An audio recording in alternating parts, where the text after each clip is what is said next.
बिस्मिल्लाहिर्रहमानिर्रहीम। अस्सलाम वालेकुम दोस्तों, एक नई वीडियो के साथ हाजिर हैं। चले अपनी वीडियो स्टार्ट करते हैं। इंडोनेशियन एयरफोर्स ने अपने कुछ पायलट्स जो हैं वो साउथ कोरिया भेजे हैं और अब इंडोनेशिया के एयरफोर्स पायलट्स KF-21 ब्रोमे जहाज के ऊपर टेस्टिंग शुरू कर रहे हैं। बल्कि अब तो खबर ये आ गई है कि दूसरा इंडोनेशियन एयरफोर्स पायलट जो है उसने भी फ्रंट सीट के ऊपर बैठ के इस KF-21 ब्रोमे जहाज को तकरीबन 1 घंटे के लिए फ्लाई करवाया। इससे पहले ये जो KF-21 ब्रोमे जहाज था, जैसा कि आप जानते ही हैं कि ये साउथ कोरिया का बनाया हुआ जहाज है, लेकिन इस जहाज के प्रोग्राम के अंदर इंडोनेशिया के भी 20% शेयर्स थे।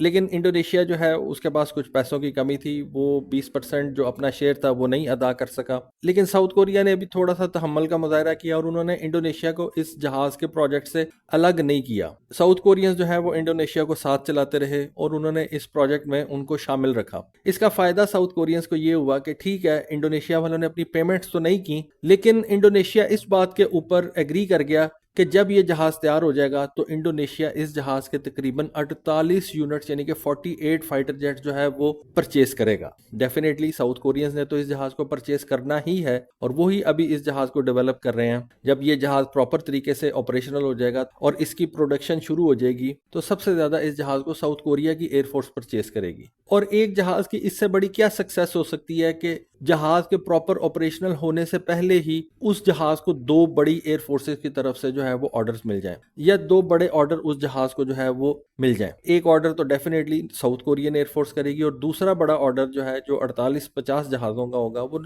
इंडोनेशिया की एयरफोर्स ने प्लेस कर दिया। तो इस वजह से आप कह सकते हैं कि साउथ कोरिया का जो एक पेशेंस था वो पे ऑफ कर गया और आज वो दिन आ गया कि इंडोनेशिया के पायलट साउथ कोरिया आके इस जहाज को फ्लाई कर रहे हैं, इसके ऊपर अपनी जो एक्सपर्टीज है वो भी दे रहे हैं और इस जहाज को समझने की भी कोशिश कर रहे हैं। वैसे भी अगर आप देखें तो इंडोनेशिया और साउथ कोरिया के दरमियान जो डिफेंस टाइज हैं वो काफी ज्यादा मजबूत हैं। इंडोनेशिया की एयरफोर्स इस वक्त भी तकरीबन साउथ कोरिया के बने हुए light weight combat jets T-50 इस्तेमाल कर रहे हैं और उसके साथ साथ इंडोनेशिया ने कुछ फ्रांस के रफाल तैयारे जो है वो भी परचेज करने का जो है वो एग्रीमेंट साइन कर रखा है। तो आप कह सकते हैं कि इंडोनेशिया जो है वो अपनी एयरफोर्स को मॉडर्नाइज कर रही है। इससे पहले इंडोनेशिया के पास वेस्टर्न कंट्रीज या कह लें कि नेटो कंट्रीज के जहाज थे जिनके अंदर F-16 भी थे और कुछ उनके पास रशियन जहाज भी थे जिनके अंदर Su-30 जहाज थे। इस वजह से इंडोनेशिया जो है वो दोनों कैंप्स के अंदर अपने आप को प्लेस करता था, रशियन कैंप में भी वेस्टर्न कैंप में भी। फिर एक वक्त आया कि इंडोनेशिया ने तकरीबन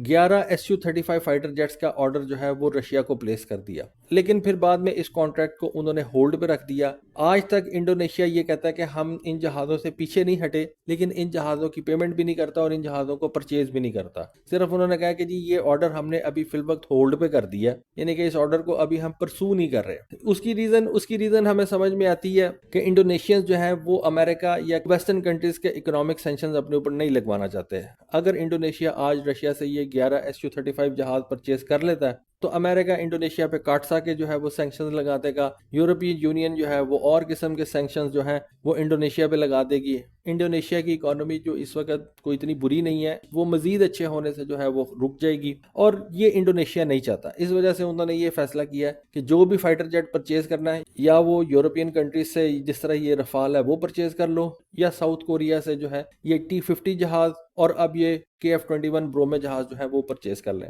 वैसे एक और बात का भी आपको शायद आइडिया हो कि इंडोनेशिया और तुर्की के दरमियान में भी एक कॉन्ट्रैक्ट जो है वो साइन हुआ है और इंडोनेशिया ने तुर्की के कान 5th जनरेशन के जहाज में भी अपना इंटरेस्ट जो है वो शो किया हुआ। तो आप कह सकते हैं कि इंडोनेशियंस वेस्टर्न ब्लॉक की तरफ जा रहा है या फिर ऐसे कंट्री से जहाज परचेज करना चाहता है जिनके वेस्ट के साथ ताल्लुकात अच्छे हैं, जैसा कि साउथ कोरिया हो गया या तुर्की हो गया। तुर्की तो वैसे ही नेटो इत्तेहाद का हिस्सा है, लेकिन उसको आप प्रॉपर वेस्टर्न कंट्री नहीं कह सकते। लेकिन फिर भी क्योंकि तुर्की की ज़रूरत है अमेरिका को और बाकी नेटो कंट्रीज़ को, वेस्टर्न कंट्रीज़ को, यूरोपियन कंट्रीज़ को, तो इस वजह से तुर्की को ये जो वेस्टर्न कंट्रीज़ हैं ये ऑल आउट इग्नोर भी नहीं कर सकती। तो तुर्की का जो जहाज़ है वो भी इंडोनेशिया की एयरफोर्स जो है वो कह रही है कि हम परचेज करेंगे। बल्कि हमने इसी साल एक तकरीब देखी थी जिसके अंदर इंडोनेशियन और तुर्की वाले थे, उन्होंने आपस में कोई कॉन्ट्रैक्ट वगैरह भी साइन किया था कान जहाज़ के हवाले से। अच्छा, फिर Su-35 F-35 के कॉन्ट्रैक्ट के बाद इंडोनेशिया ने रशिया के Su-57 जहाज के अंदर भी अपना इंटरेस्ट शो किया था, लेकिन वो सिर्फ इंटरेस्ट ही शो किया था। वो इंडोनेशिया की इतनी हिम्मत नहीं पड़ी कि वो उसका भी कोई कॉन्ट्रैक्ट जो है वो साइन कर ले। हालांकि Su-57 अब कॉम्बैट प्रूवन भी हो चुका हुआ है और कह लें कि Su-35 से बेहतर जहाज है, लेकिन इंडोनेशिया जो है वो बिल्कुल ही वेस्टर्न कंट्रीज की तरफ चला गया। रफाल का कॉन्ट्रैक्ट उसने साइन कर लिया, ये T-50 जहाज परचेज कर लिए, और साउथ कोरिया का ये KF-21 जहाज है उसके अंदर उसने इन्वेस्टमेंट कर ली। और साथ साथ जैसे कि मैंने आपको बताया कि कान में भी अपना इंटरेस्ट जो है वो उन्होंने शो कर दिया। तुर्की का कान जहाज अभी खुद ही जो है वो फंसा हुआ है, क्योंकि उसके अंदर भी अमेरिकन इंजन जो है वो फिल वक्त इस्तेमाल हो रहा है, तो अमेरिका उसको भी ब्लैकमेल कर रहा है, जिस तरह से अमेरिका इंडिया को ब्लैकमेल कर रहा है तेजस जहाज के इंजन के हवाले से। इंडिया तेजस जहाज तैयार कर लेता है, लेकिन इंजन जो है वो उसमें लगा नहीं होता, तो वो फैक्ट्री में ही पड़ा रहता। तो इंडिया वाली सेम सिचुएशन इस वक्त तुर्की की भी है। उसके कान जहाज में भी अमेरिका का इंजन जो है वो इस्तेमाल होना है, और अमेरिका जो है वो उसको भी ब्लैकमेल करता है। तो बहरहाल मुख्तलिफ ममालिक के लिए मुख्तलिफ प्रॉब्लम्स हैं। तो इंडोनेशिया ने तो यही फैसला किया है कि वो साउथ कोरिया के साथ मिलकर जहाज डेवलप कर लेगा, और साउथ कोरिया के रास्ते ही इंजन जो है वो इंडोनेशिया को भी मिल जाएंगे। और इस वजह से अब इंडोनेशियन पायलट जो है वो साउथ कोरिया जा चुके हैं, और वहां पे वो इस KF-21 ब्रो में जहाज को फ्लाई करवा रहे हैं। एक चीज है कि इंडोनेशिया का रकबा काफी बड़ा है। मैंने आपको बताया था कि इंडोनेशिया तकरीबन 17,000 से ज्यादा जजीरों के ऊपर मुश्तमिल एक कंट्री है। इस वजह से इंडोनेशिया का रकबा जो है, या कह लें कि इंडोनेशिया की जो एयर स्पेस है वो काफी वसी है। तो उसके लिए इंडोनेशिया को बड़े जहाज चाहिए, और इसी वजह से इंडोनेशिया जो है वो रशियन जहाज़ों की तरफ जाता है। लेकिन अब रशियन जहाज़ों का मसला ये है, वहाँ पे पॉलिटिक्स आ जाती है, तो फिर इंडोनेशिया को जो है वो वेस्टर्न जहाज़ों के ऊपर ही, भले वो छोटे हैं, साइज़ के अंदर छोटे हैं, उनको उनके ऊपर ही जो है वो रिलाई करना पड़ता है। तो बहरहाल ये एक इन्फॉर्मेशन थी कि अब इंडोनेशिया के पायलट जो हैं वो भी साउथ कोरिया जाके इस KF-21 जहाज को फ्लाई कर रहे हैं। तो दोस्तों ये थी आज की वीडियो, ये थी आज की इन्फॉर्मेशन। होपफुली आपको आज की वीडियो, आज की इन्फॉर्मेशन पसंद आई होगी। कमेंट सेक्शन में अपनी राय से ज़रूर आगाह कीजिएगा। आज के लिए बस इतना ही। Thank you. अल्लाह हाफिज़।